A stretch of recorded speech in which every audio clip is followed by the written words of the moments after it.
Game collecting no-nos, things to not stop doing while collecting. Oh, game collecting no-nos. So we've given, tips on here's good ways to game hunt.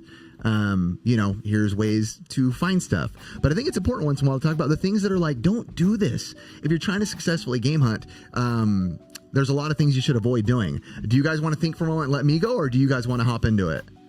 You got one? No, not yet. Go ahead. If you have one, go ahead. I have one. Sure, I can. Go ahead. So one of the biggest ones I see, for anybody who doesn't know, we always like to make sure people understand us. We've been doing this for 12 years, have a game hunting channel for 12 years. One of the biggest things I see that will quickly derail any chance, well, there's always change in the future, but any soon change or soon chance of you getting a good deal is being a smart A when someone gives you a price you don't like. And we've seen it, Ricky. We even have friends who do it once in a while to where I'm like, don't do that. Like, a good example would be there's vendors that I have known where their prices have always been kind of like, that's not for me. I'm not going to pay that price. No way. But I never was a jerk about it or a smart aleck. When I was like, let's say this example, this skateboard right here. We'll hold it up for the audience. This skateboard right here, hey, how much for the skateboard? Let's say it's valued at $100. Let's say it's a $100 skateboard, and they're like, it's $170. I'm not gonna be like, what a joke.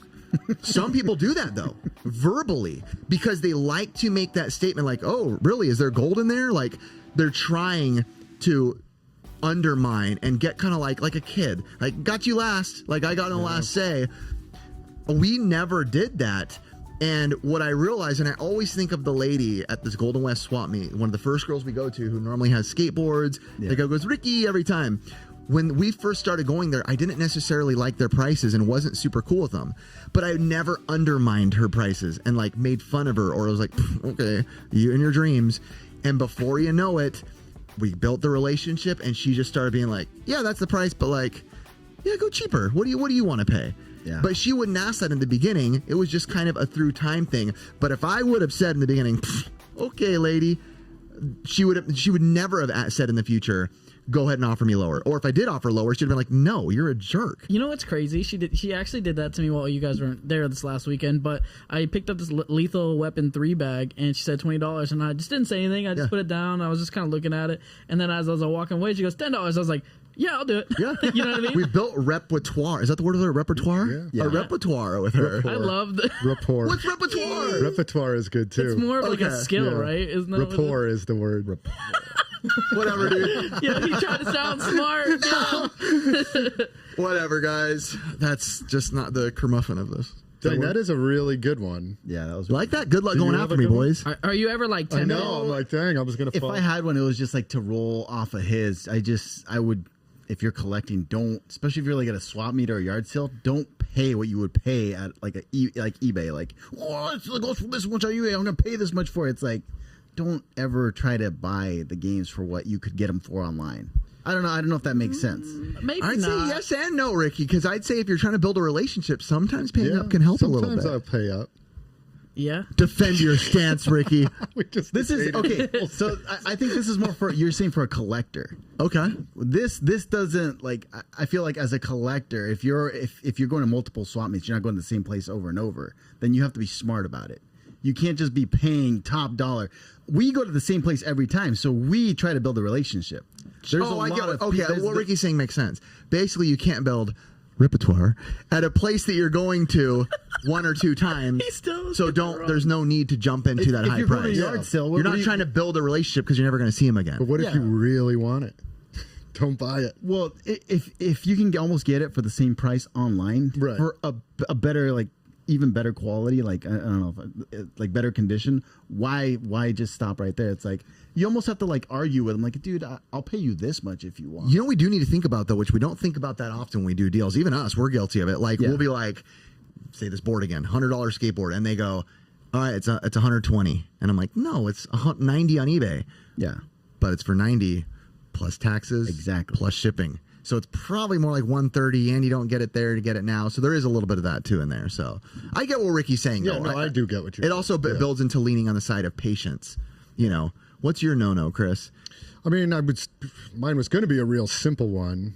I was just going to say, don't buy electronics at flea markets because half the time they're broken.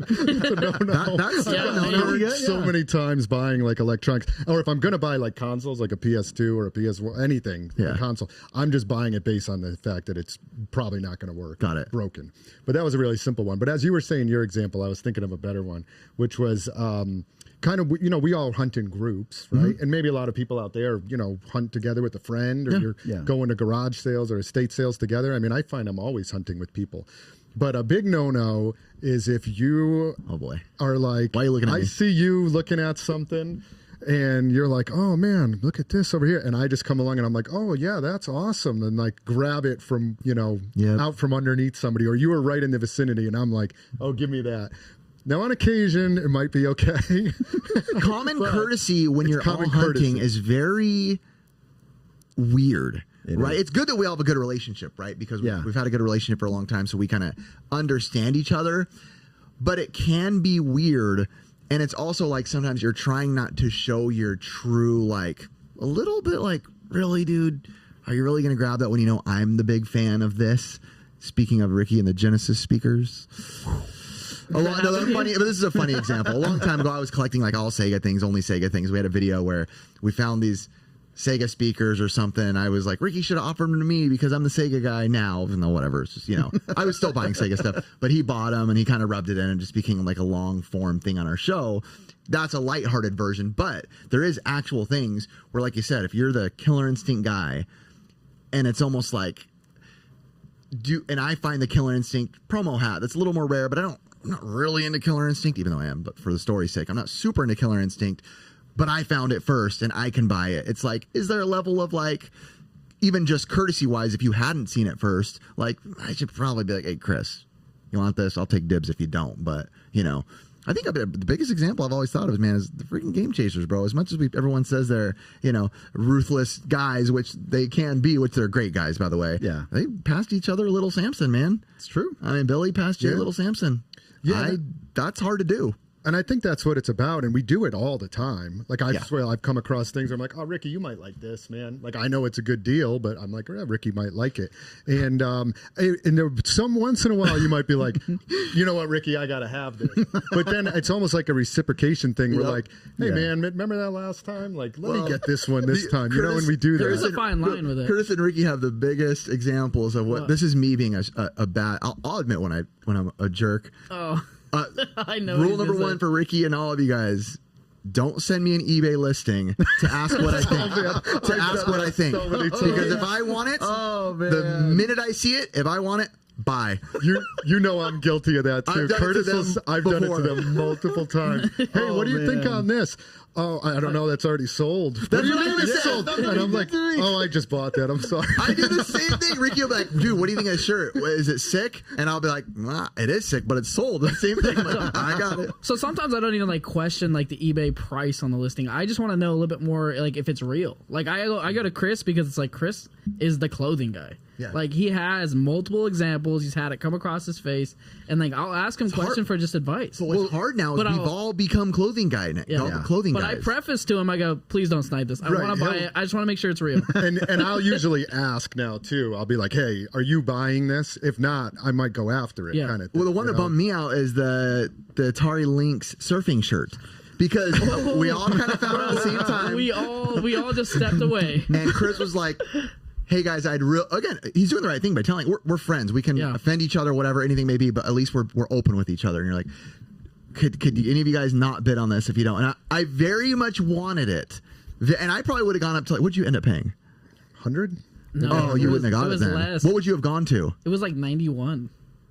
I would. I think I put it like I was going to go up. He to put like up 250. So it's so there's an Atari Lynx shirt that came out. It has a guy surfing, which I love that.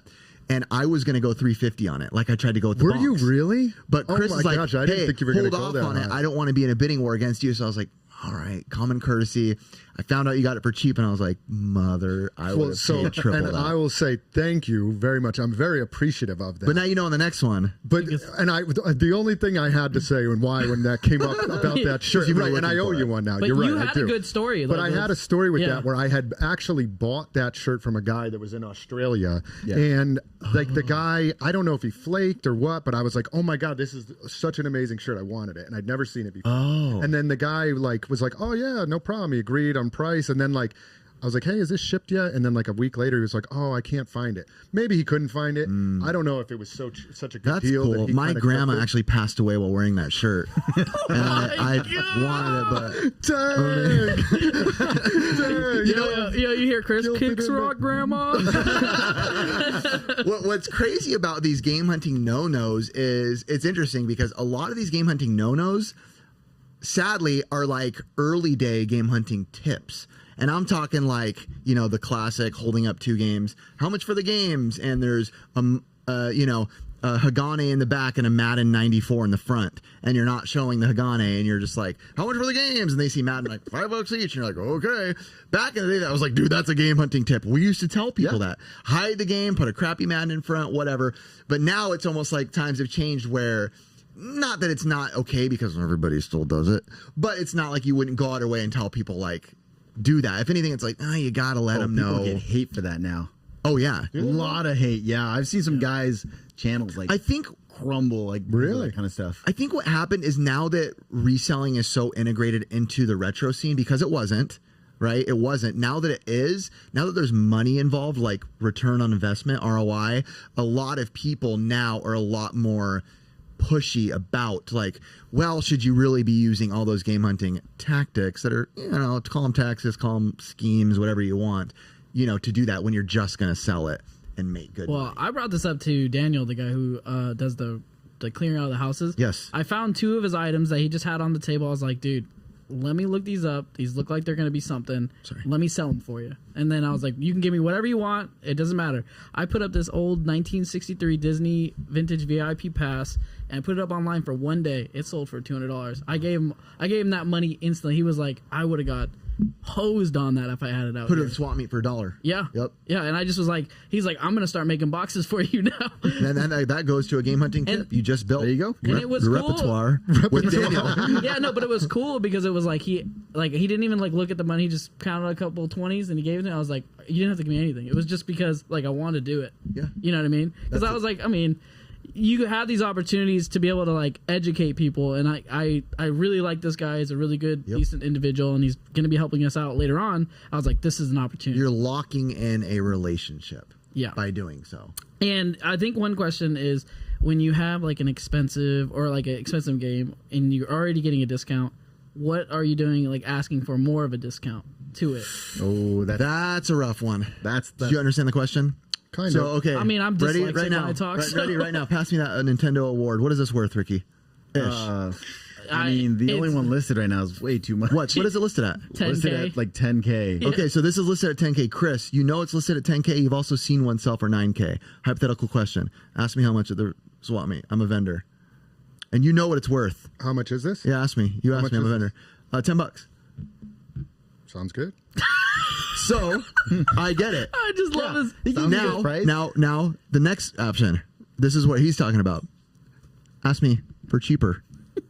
Oh, I wouldn't. Yeah. So that's the question. Yeah. Would I do that? No, I don't do that. Yeah. If it's already a steal, I would not be like, oh, I'll give you $5. So that's the thing, though. But back in the day, and I will say our amazing friend Shady J has been known. He's not going to hide it on the Game Chasers.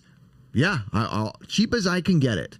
Which back in the day, it was almost like an empowerment thing. Like everyone was like, yeah, get this stuff as cheap as you can. If you can get that down to $1 knowing it's worth $10,000, do it. And there's still a lot of people who think that way. And to be honest, I kind of think that way too, but it's not good to put on YouTube. It's a weird, it's a weird business. Dynamic. If you can make money, make money. It's a weird, you don't want to rip someone off, so I get that. Yeah. I want people to make their full potential of money. If you look at it in the bigger scheme of things, if you went to your retail space, to get your space, and they're like $20 a month. Like, you're like, sick. I know that's a stupid deal, and grandma doesn't know that that's what it goes for, but she's the real estate lady here, and she wants to give me for 10 a month when I know it's, $10 a month when I know it's worth 5,000 a month, right? Get the best deal you can.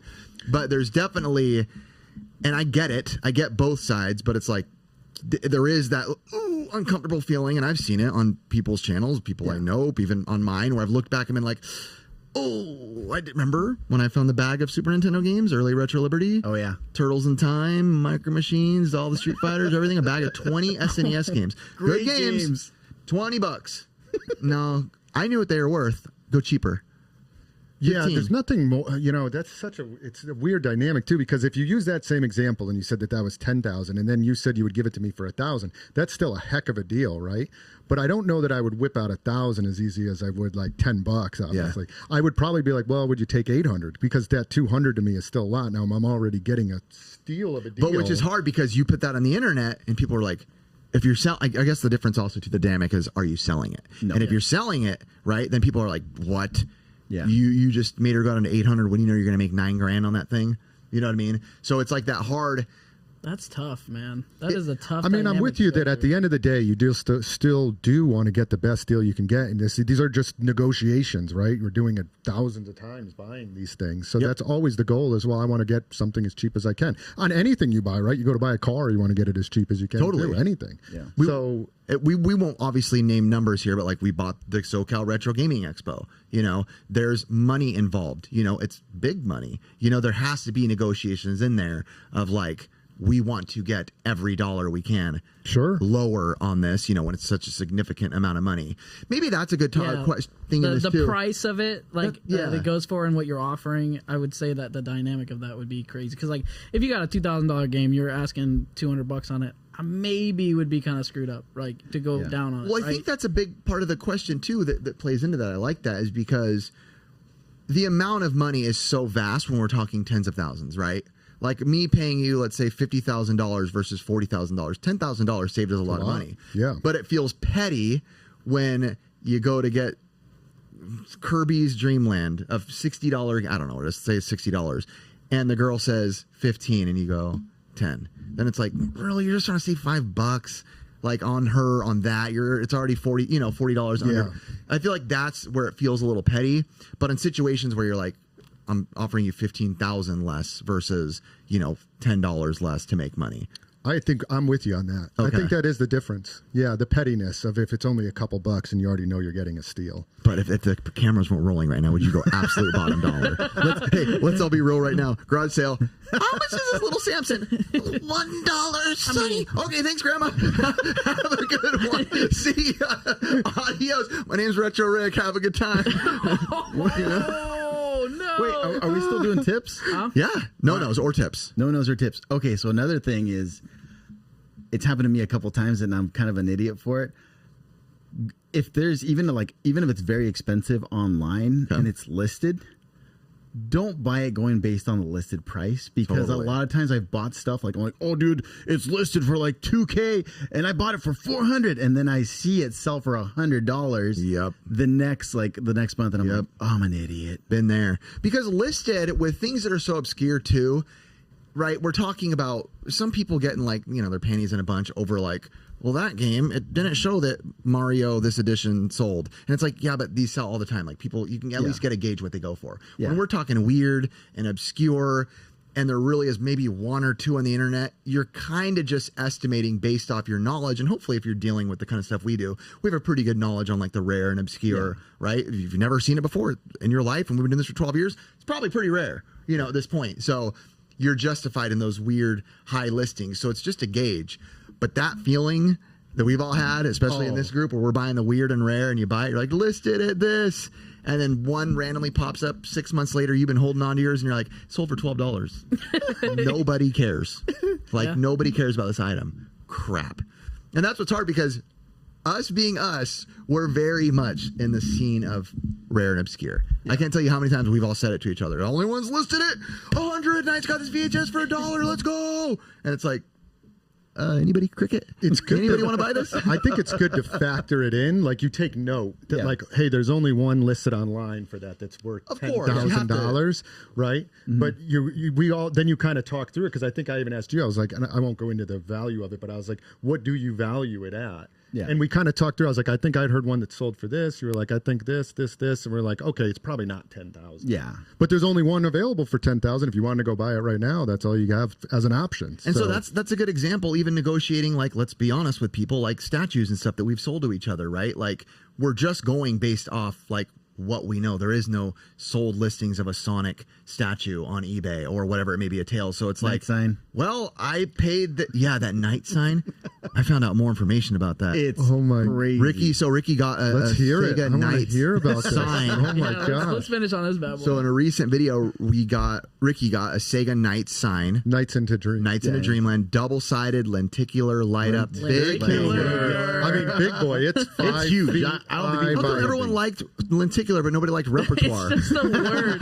Lenticular is the Every best. time we bring it up, it's just lenticular. So we got that for the audience. We got that sign. Super cool. Ricky paid, hundreds of bucks for it. Nothing too crazy. Got it for a pretty good deal. Yeah, but Chris really wanted it immediately. I did. Chris owns a game store, so obviously to us it was like, well, Chris and Rick both really wanted it. Rick wanted it. But now that we're convention owners, we might hold on to some of that stuff a little more. Well, we're all running it together. Just hang it from the convention. Breaks Retro Rick's neck. You got Curtis in the rafters. So the reality of it is we found out it was pretty rare, very rare, super rare. And Chris ended up buying it for more than Ricky paid. I think Ricky paid what, like $500? I paid $500 for it. Chris paid $2,000. I think $2,000. Yeah. $2,000 for it, which in the world of what we do is not a lot. In the world of the kind of stuff that we buy, that's not a lot. That's a good deal. I found out. I don't even know if I told Ricky, but I found out from someone who watches the show, who was like a Sega employee. Yeah. There's only 5 of those ever made. Yeah. What? In existence. One back, Chris. What's the history of it? I don't know exactly, because I was told from one of my friends that one of their friends was like, holy crap, I saw your buddy's show. I worked at Sega. There was 5 of those. And that's it. Really? And I was like, wow. Why did they make it? I couldn't tell you. So I thought that they were mall displays, and then I had a customer came in that said he saw it at like a Game Crazy or something in store. So then I was assuming that it was just in stores. But the more I look at it, I'm like, that piece is humongous. I can't imagine they ever put that inside a store. So again, our point of this video, this topic is what we were just saying. You don't know, right? There is no, and even then, right now that we have the information, there was 5 made. Now what? Does that mean it's automatically worth $10,000? No. There's no. It's always what people are going to pay. Nope. And it's always like win-wins. To go back to that too. Like at the time, were you happy with $2,000? Yeah, I was. Yeah, dude. Plus, it's Chris. So let's go into his store. I'm gonna see it. But we talked about it too, because we were like, I don't know the value of it, and we were trying to come up with a price because there's no comps. And I was like, would you be happy with $2,000? And then I think you said Rick was into it, and then I immediately needed to get it. An immediate example would be when American Pickers are going out. They go to a little place in the middle of Arkansas, right? And it was a mom and pop shop, one-time made sign. None other in the world, right? What's the value? They just throw a number, $2,000, I guess. Sure. Yeah, you're guessing a lot. I don't know. That's it. That's the only one made. So there is no comp. You say what you think the value in the eye of the holder. I do it all the time. I'm sure we all do. You're just taking educated guesses on that stuff. Sometimes you win, sometimes you lose. Yeah. Like you could come back to me and be like, oh, by the way, there was like 100,000 of those Nights into Dreams signs, and they just found a huge factory in Japan that has them all, right? Yep. Oh, dang, I lost. Now it's worth $100. 100%. But it's the opposite. But when we're negotiating, we didn't know that. Yeah. We had no idea. But also, too, the value is... Glad to hear that other story. But us being collectors and what we do, the journey of what we do. I'm a journey hunter, as I say, a journey collector. We have that experience regardless, right? You can't... Sometimes the price on that is worth what the price of that experience was to you. Yeah. The excitement of that. The excitement of going, getting it. Chris wants it. Rick wants it. Oh, this is fun. Chris comes over, meets your family. Like, sometimes there is... When I go to the swap meet, even if I don't get that good of deals, which we've been getting great deals, it's like... I got this experience, though, right? I got to go out with my friends. We went and had fun. We went to Chronic Taco. We goofed around. We laughed. Like, you can almost tell me I'd rather pay $100 for that experience than $100 to wait in a line at Disneyland. You know what I mean? Like, that's the experience I have fun in. I have joy in. So, yeah. All right, we're going to close out this podcast. I just wanted to say, another good one. good. All right, Curtis, how are we doing on Spotify and all that? We're over 10,000 downloads on Spotify. Wow. Actually, not just on Spotify, on all platforms through it. And I just want to say thank you guys for the support. And the link will be in the description on Buzzsprout. And you can find it on any of those supported platforms. So look at that. He does so good looking like that. Mullet does look good. It's a whole new Curtis. I know, bro. It's Curtis transformed. all right, guys. Thank you so much. Thank you.